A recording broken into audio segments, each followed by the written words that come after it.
চোখ ভরে তুই দেখ পড়ে তুই প্রেম কবিতায় তোকে ছুঁই তুই চিনে নে সে কবি রে। হ্যালো গাইস, আসসালামু আলাইকুম। খালি কি জানি খাইতে মন চায়, খালি মন চায় নতুন নতুন রেসিপি বানিয়ে খাই। আজকে নতুন রেসিপি বানিয়ে ফেললাম, তাহলে চলেন রেসিপিটা বানানোর ট্রাই করি। তার জন্য লাগবে 2 কাপ ময়দা, আপনারা আটা দিয়েও বানাতে পারেন। আমি ময়দা নিয়ে নিয়েছি। 1 চামচ কর্নফ্লাওয়ার দিয়ে দিব, পরিমাণ মতো লবণ দিয়ে দিব। এবার অল্প অল্প পানি দিয়ে ডোটা মেখে নিব।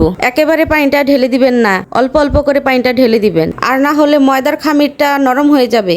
আর বেশি নরম হয়ে গেলে বানানো মুশকিল। বেশি শক্তও করব না, বেশি নরমও করব না। এরপর খামিরটাকে ভালোভাবে মতে মতে এমন করে নেব।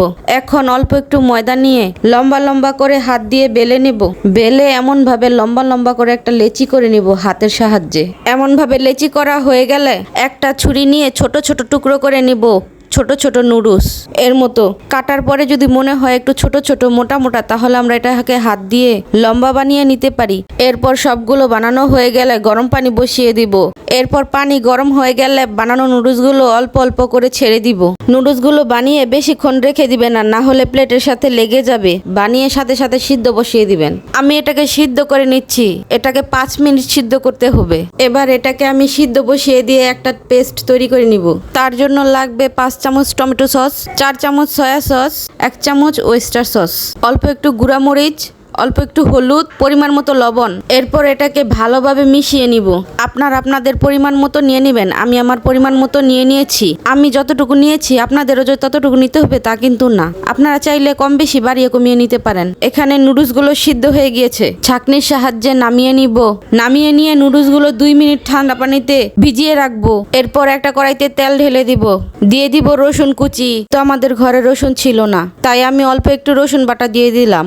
এটা এত পরিমাণ ছিটতেছিল, তাই বেশি নাড়াচাড়া না করে আমি পেঁয়াজ কুচি দিয়ে দিলাম আর মরিচ কুচি দিয়ে দিলাম। আপনারা আপনাদের পরিমাণ মতো দিয়ে নেবেন। পেঁয়াজ কুচি মরিচ কুচিগুলো ভালোভাবে ভেজে নিব। ভালোভাবে ভাজা হয়ে গেলে বানানো পেস্টটাকে ঢেলে দিয়ে দিব। এরপর এটাকে ভালোভাবে নেড়ে চেড়ে অল্প একটু পানি দিয়ে কষিয়ে নিব। এটাতে আমাদের আর কোনো মশলা দেওয়ার কোনো প্রয়োজন নাই। মশলাগুলো ভালোভাবে কষানো হয়ে গেলে নুডলসগুলো ঢেলে দিব। এবার এটাকে নেড়ে চেড়ে ভালোভাবে রান্না করে নিব।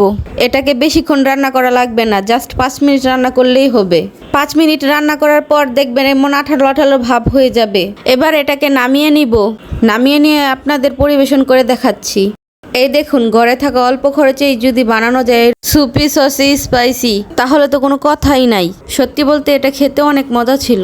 আপনারা চাইলে এটা বাসায় ট্রাই করতে পারেন। আসসালামু আলাইকুম।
把交通的上单位设置过上市公对了，来开设置。